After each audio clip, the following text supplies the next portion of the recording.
Qu'est-ce que tu cherches ?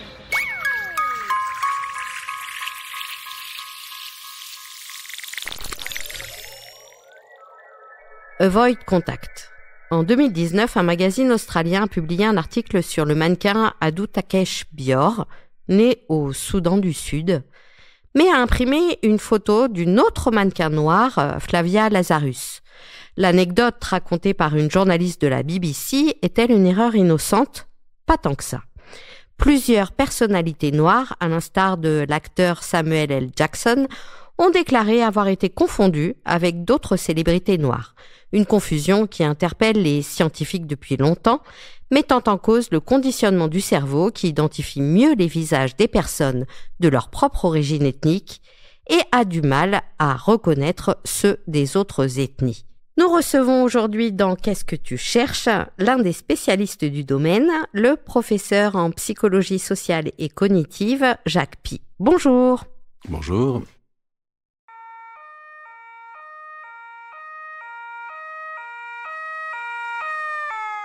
Jacques Pie, vous êtes enseignant-chercheur à l'Université Toulouse Jean Jaurès et membre du laboratoire CNRS, Cognition, Langue, Langage, Ergonomie, mais aussi intervenant pour la police, comme la sirène que nous venons d'entendre nous le rappelle. Tout d'abord, un mot sur le projet Avoid Contact que vous avez coordonné. Est-ce que vous pouvez nous expliquer en quoi consiste ce projet ? Alors c'est un projet réalisé en collaboration avec un collègue sud-africain qui s'appelle Colin Tredou, qui porte sur la reconnaissance des visages et en particulier sur un biais qu'on a mis en évidence dans la littérature depuis une quarantaine d'années, un biais de reconnaissance interethnique. C'est-à-dire qu'on a une difficulté à reconnaître des personnes qui appartiennent à une autre ethnie que la nôtre. La plupart des travaux se sont déroulés aux États-Unis, où on constate que les Américains d'origine européenne ont plus de difficultés à reconnaître les Américains d'origine africaine qu'ils n'en ont à reconnaître les personnes de leur propre ethnie. Et la réciproque est vraie aussi, mais de manière plus atténuée. Et donc ce biais, il a été retrouvé dans différents endroits du monde, avec différentes ethnies. Et une des innovations qu'on a pu faire en France, c'est d'étudier ce biais aussi avec l'ethnie minoritaire la plus répandue chez nous, c'est-à-dire les Maghrébins, les Nord-Africains. Alors déjà, il y a une trentaine d'années, j'avais montré qu'on retrouvait ce biais interethnique à l'égard des Maghrébins. Et j'avais montré, les travaux sont pas si nombreux que ça dans la littérature à avoir montré cet effet-là, un impact très fort des préjugés. C'est-à-dire que plus les gens ont de préjugés à l'égard de l'autre ethnie, plus en fait ils ont de difficultés à les reconnaître. Ça veut dire qu'on se dit ils se ressemblent tous ? Oui, si on devait résumer ça en une phrase, ça pourrait être celle-là. C'est quoi les biais finalement qu'on retrouve dans ce travail de reconnaissance des visages ? Est-ce qu'on a des difficultés à décrire ? Est-ce qu'on ne voit pas les visages ? Alors, ça fait 40 ans qu'on travaille là-dessus. Quand je dis on, ce sont les chercheurs sur un plan international. Et au bout de 40 ans, on a du mal à dégager une hypothèse unique pour rendre compte de ce biais. Une hypothèse traditionnelle, c'est celle de l'expertise perceptive. On a plus l'habitude à la fois de décrire, mais surtout de reconnaître des gens de sa propre ethnie, et on aurait des difficultés avec une autre ethnie. Personnellement, je ne crois pas que ça soit l'explication la plus tangible. Je crois beaucoup à un impact très social de ce biais qui est a priori très cognitif. Ça passe beaucoup par ces préjugés, et puis tout ce qu'il y a derrière ces préjugés, c'est-à-dire les habitudes de contact qu'on peut avoir, mais aussi la qualité de ce contact. Et en particulier, on sait que des relations positives avec des membres d'autres ethnies, ça peut effectivement atténuer ce type de biais, mais ce sont surtout les relations négatives qui affectent le plus notre capacité en fait à distinguer les personnes de notre ethnie. Est-ce qu'on peut faire un lien entre la non-reconnaissance des visages et le racisme ? C'est ma principale hypothèse en la matière. Décrire un visage, c'est plus difficile qu'il n'y paraît, le vocabulaire peut manquer. Vous avez développé des méthodes pour aider à cette description. Quelles sont-elles ? Alors, c'est très compliqué effectivement de décrire quelqu'un. Autant les témoins sont assez performants pour décrire une scène, pour décrire des actions. Ils sont relativement performants pour reconnaître, mais pour décrire, c'est infiniment plus compliqué. Alors pourquoi cette difficulté ? Essentiellement parce qu'en fait, on a une vraie capacité à décrire une silhouette, et c'est probablement ça qui est le plus utile dans les interactions quotidiennes qu'on peut avoir quand on va dire à quelqu'un tu vois cette personne, et puis on la décrit très rapidement en quelques mots. Donc on sait très bien décrire une silhouette. Par contre, un visage, globalement, on arrive à peu près à décrire les cheveux, la coiffure, la couleur des cheveux, le front, les yeux, dans le meilleur des cas, et généralement ça s'arrête là. Et ça pose un vrai problème en matière d'enquête judiciaire, parce que la description d'une personne, ça va servir à deux choses. Ça va servir, un, à retrouver l'individu, et deux, ça va servir à organiser une parade d'identification. Cette situation dans laquelle on place un suspect au milieu de distracteurs, et on va demander à un témoin, une victime, s'il reconnaît en fait l'agresseur parmi ces individus. Alors d'abord, retrouver l'individu. Donc si on n'a pas une description à peu près convenable, ça va être une difficulté pour les services d'investigation pour arriver à trouver dans un ensemble la personne qu'on recherche. Donc la façon dont nous on a travaillé, c'est d'essayer d'utiliser des consignes inspirées de l'entretien cognitif dont on parlera tout à l'heure, je pense, qui est une technique en fait d'entretien destinée à favoriser le plus possible à la fois la recherche en mémoire d'information et puis la description, la verbalisation de ces informations. On s'est aperçu que ce qui fonctionnait le mieux, c'était d'abord de systématiser une stratégie relativement naturelle qui consiste justement à décrire la silhouette. Et là, on pousse le témoin à décrire cette silhouette le plus exhaustivement possible. Et dans un second temps, on va focaliser le témoin sur le visage et on va lui demander de le décrire en partant du bas pour remonter vers le haut. Et là, on voit apparaître des informations sur la mâchoire, ce qu'on ne voit pratiquement jamais lorsqu'on demande une simple description spontanée. Sur la mâchoire, sur les pommettes, ça donne une structure au visage. Et puis des informations qui ont remonté, notamment sur les yeux, le front, etc. Avoid Contact a fait l'objet de la thèse de la jeune docteure Malvina Brunet sur les biais interethniques. Nous sommes allés à sa rencontre sur la plateforme oculométrie du laboratoire. On l'écoute. Quand je faisais mes expérimentations donc, à la plateforme oculométrie de la CCU, comportement, cognition et usage, il y avait cet ordinateur principal avec l'eye tracker, qui est l'appareil qui sert à mesurer les mouvements oculaires. Il y avait aussi une grosse machine qui permettait de mesurer le rythme cardiaque pour évaluer le stress perçu et ressenti par nos participants. Et puis il y avait un ordinateur portable qui servait à interagir. Nos participants interagissaient avec une personne qui était en fait un complice de l'expérimentateur, mais qu'il pensait être la personne vue en photo sur l'écran.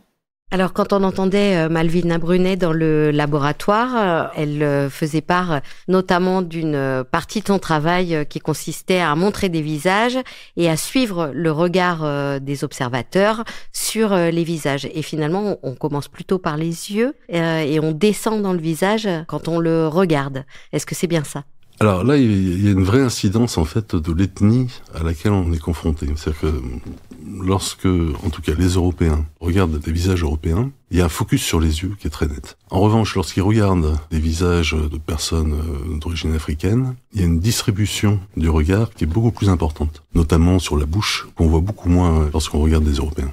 Et sans doute que ça a aussi une incidence, même si c'est assez difficile d'articuler tout ça, ça a une incidence en matière de reconnaissance ultérieure. Est-ce que ce projet Avoid Contact vous a permis d'approfondir la manière dont on conduit ces entretiens cognitifs ? Avoid Contact, ça porte pas sur l'entretien cognitif. Avoid Contact, ça porte spécifiquement sur la reconnaissance des visages, en particulier de visages de personnes qui appartiennent à une autre ethnie, avec comme point d'originalité l'idée de phénotypicalité. C'est-à-dire qu'on s'est intéressé à la différence qu'il pouvait y avoir entre le fait de reconnaître quelqu'un qui a des traits très typiques en fait de son ethnie, par rapport à des personnes qui ont des traits moins typiques, par exemple un Africain qui a un certain nombre de traits proches d'un Européen. Et on avait cette hypothèse, qui paraissait raisonnable, on avait cette hypothèse que la reconnaissance serait plus difficile par rapport à des gens qui ont un visage qu'on considère typique de l'autre ethnie. Et en fait, c'est l'inverse. C'est l'inverse qu'on a observé. C'est-à-dire qu'en fait, on reconnaît mieux des personnes africaines qui ont des traits que les gens considèrent comme typiquement africains. Il y a quelque chose encore qu'on assimile pour bien comprendre ce qui s'est passé, mais c'est un résultat un peu surprenant. Alors, vous l'avez évoqué, l'un des champs d'application de votre travail, c'est le recueil de témoignages, notamment pour aider la police à interroger les témoins.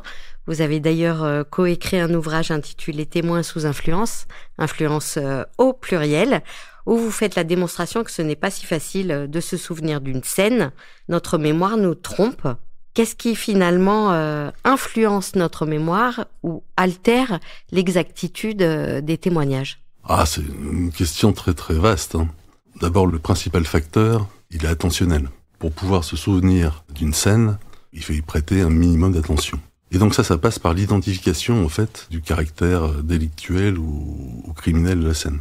Donc, à partir du moment où on a identifié qu'il s'agissait d'une scène criminelle, et là, en revanche, il y a le stress, les émotions qui vont intervenir, on ne sait pas encore très exactement comment ça peut intervenir, parce que, bizarrement, l'impact des émotions sur la mémoire, qui est une vieille question de psychologie expérimentale cognitive, on ne sait pas dans quelle mesure ça va faciliter ou affecter la mémoire en fonction de l'intensité du stress. Pour différentes raisons, ça serait peut-être un petit peu long à développer, mais la principale raison, c'est que en laboratoire, là où on obtient généralement la plupart des connaissances en psychologie expérimentale, on peut pas se permettre de provoquer des émotions trop fortes avec les participants pour des raisons éthiques. Donc le facteur stress joue beaucoup dans l'identification de témoins. Il joue très certainement beaucoup, mais on a du mal à le démontrer expérimentalement. Donc bon, l'attention, le stress, ça va avoir une incidence forte. Il y a les effets de l'âge qui sont moins importants que ce qu'on peut penser, mais qui existent. C'est-à-dire qu'on observe des bonnes performances à partir de 12 ans jusqu'à 75 ans, grosso modo. Après 75 ans, il y a des problèmes attentionnels qui se posent, surtout quand il y a plusieurs protagonistes dans l'histoire, il y a une distribution de l'attention qui est plus compliquée à s'opérer. Et puis, il y a des effets qu'on a eu du mal à mettre en évidence dans la littérature scientifique, des effets liés aux croyances, aux préjugés. Donc là, on a parlé de cet effet de reconnaissance interethnique, mais ça va plus loin que ça. Il peut y avoir des confusions, par exemple, liées à une scène en fonction de l'ethnie de la personne, etc., etc.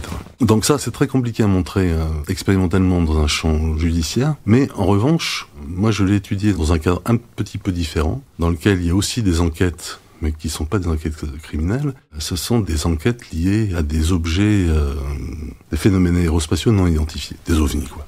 Donc je travaille avec le CNES, qui est un service dédié à ça depuis les années 70. Moi, je travaille avec le CNES depuis une douzaine d'années, et là, on a pu montrer un effet très fort des croyances, en fait, sur la qualité du témoignage, et surtout sur les faux souvenirs, qui se déroule à peu près de la façon suivante. C'est-à-dire qu'il y a relativement peu d'effets des croyances sur l'observation de la scène elle-même, sur la perception, mais il y a de très forts effets en matière de remémoration. C'est-à-dire qu'en fait, il y a une modification du souvenir qui s'opère en fonction des croyances. Et si on laisse un petit délai, là, on va avoir un effet assez fort des croyances sur les faux souvenirs. Et si je reviens au projet Avoid Contact, vous l'avez dit, vous l'avez conduit en partenariat avec le professeur sud-africain Colin Tredu. Qu'est-ce que vous tirez comme conclusion à ce stade ? Ce sont plus des confirmations, à vrai dire, que d'une manière générale, à part ce résultat un petit peu complexe à comprendre que j'ai mentionné tout à l'heure là sur la phénotypicalité. Mais ce qu'on voit surtout à travers ce projet, donc c'est une confirmation d'un biais assez important de reconnaissance interethnique, une confirmation aussi des résultats que j'avais pu trouver il y a une trentaine d'années à propos des Maghrébins. C'est-à-dire que le biais interethnique existe des Européens envers les Maghrébins, d'une manière moindre qu'envers une population africaine subsaharienne, mais il existe. Et ça, c'est quand même assez intéressant parce que ça va vraiment dans le sens des préjugés. Avec une population de personnes africaines subsahariennes, il y a un certain nombre de différences dans la structure du visage, dans les traits. Alors que, avec une population maghrébine, à part le teint, les cheveux, sur la structure du visage, il y a très peu de différences. Donc, si on observe tout de même une moindre reconnaissance, ça va vraiment dans le sens de l'effet des préjugés. Est-ce qu'il y aura une suite à ce projet ? Oh, bien sûr qu'il y aura des suites. Là, on a un projet avec Colin Tredu sur l'effet du stress, en collaboration avec la police nationale. Un des grands avantages de cette collaboration, c'est qu'on va pouvoir travailler sur des situations qui provoquent un très fort stress, du fait que, en formation, les policiers sont soumis à des situations hautement stressantes. Et donc l'idée, c'est d'utiliser, sans qu'il y ait d'induction de notre part, d'une certaine façon, d'utiliser ces situations hautement stressantes pour pouvoir étudier cet effet du stress, à la fois en matière de rappel d'un événement et en matière de reconnaissance. Une dernière question, on parle beaucoup d'algorithmes d'intelligence artificielle sur la reconnaissance faciale.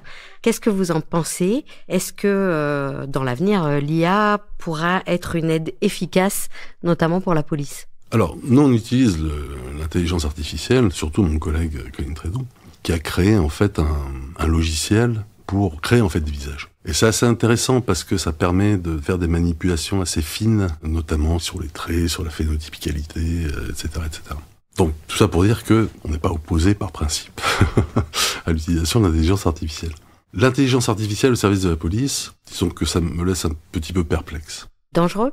Pas nécessairement dangereux, c'est plus une question de rapport coût-bénéfice. Il y a un gros investissement, notamment par rapport aux caméras, qui sont censées permettre de détecter soit des personnes, soit des comportements, des réactions émotionnelles qui seraient inhabituelles, par exemple dans un aéroport. Il y a un gros investissement, je suis un petit peu perplexe sur les résultats que ça va permettre d'obtenir.